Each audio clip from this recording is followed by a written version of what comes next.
Hello and welcome back to the Dukascopy TV studio. Now with the Dow Jones and FTSE 100 reaching post-crisis levels, BCV's Max Roth is in the studio with me to discuss just how high these prices could go. Max, thank you very much for coming in. It's my pleasure. Now, the Dow Jones and FTSE 100, what have been the drivers behind these highs? And is it the proof that we've been looking for that the economy is improving? Well, if you remember the environment end of last year, people were afraid about many things, about fiscal cliff, about raising tax that would weaken the economy. Were also some concern about peripheral countries and slow growth in Europe.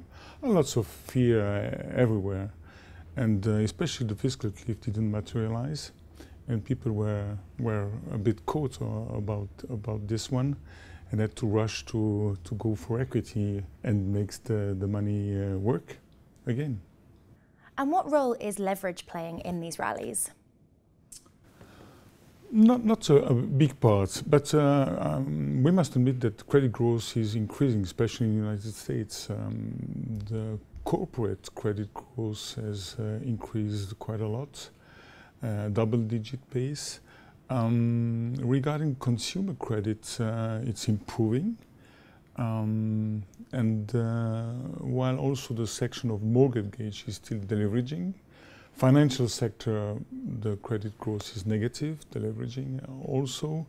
So the picture is a bit mixed, but everything is improving, and if it continues this way, it could be a concern later on. I mean, end of this year or next year. For the moment, it's not a real concern, but we're watching. There's also been the argument made that were growth levels more robust, then these stocks would in fact be higher. With the US central bank now adding $85 billion per month into the financial system, is there the anticipation that these levels could increase? Well, that's the objective. They want the stock market to increase.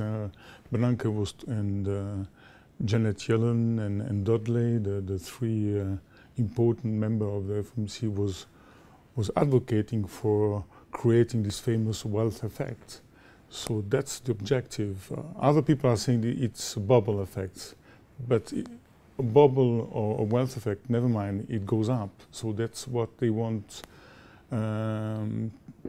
things to come out. So we must take into consideration that there is a strong will of the especially US central bank to create this wealth effect. So if we are not investing in equity, be aware not to go against the Fed. But with these rallies shifting ever higher, you therefore got more money in the system. Ultimately, should we be bracing ourselves for a stock market accident at some point? Well, I mean, the stock market, well, there is this wealth effect, but stock market looks also at earnings growth, looks at also payroll growth. You noticed last week that payroll growth was quite important. So there are some signs that economy is gradually improving. So this is not only the famous wealth effect that when the Fed brings the long-term rates down and pushing people into the stock market, there is also a reality that you see some credit growth picking up, you see some more activity, more confidence while the fiscal cliff is behind us. And of course, there are lots of things to worry about. We're talking about the budget, possible government shutdown, all this fear. If the market goes do some retracement against this fear, I think it would be a nice opportunity to buy and to have a target for stocks going higher at the end of the year. Max, thank you very much for your comments. That does now bring us on to the Dukascopy question, whereby we ask our guests if they had $1 million to invest for 1 year, what asset would they place them into? So if we take a look at the board, you can see your options here. You've got real estate, equity, bonds, gold, cash, and oil. So Max, $1 million for 1 year, where would you place it? You give it to me? I will give you $1 million to invest for 1 year. I would invest in US equity for sure. In equity? Okay, US equity. Why specifically US? I think US equity is the most advanced in repairing the damage of the big recession. US is ahead of everybody. He has a weak currency, still weak currency, so valuation is very good for the US economy going forward. So all this environment is favorable of a better economic growth in US relative, especially to Europe, but also to other regions.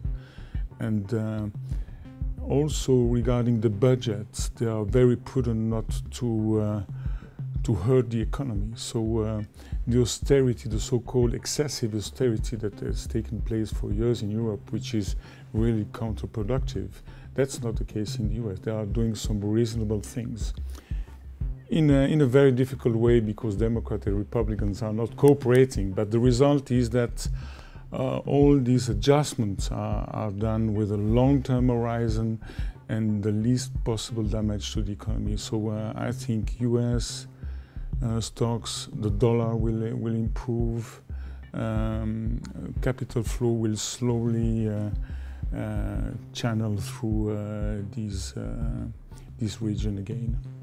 Max, thank you very much for your comments. Always great to hear from you. Thank you.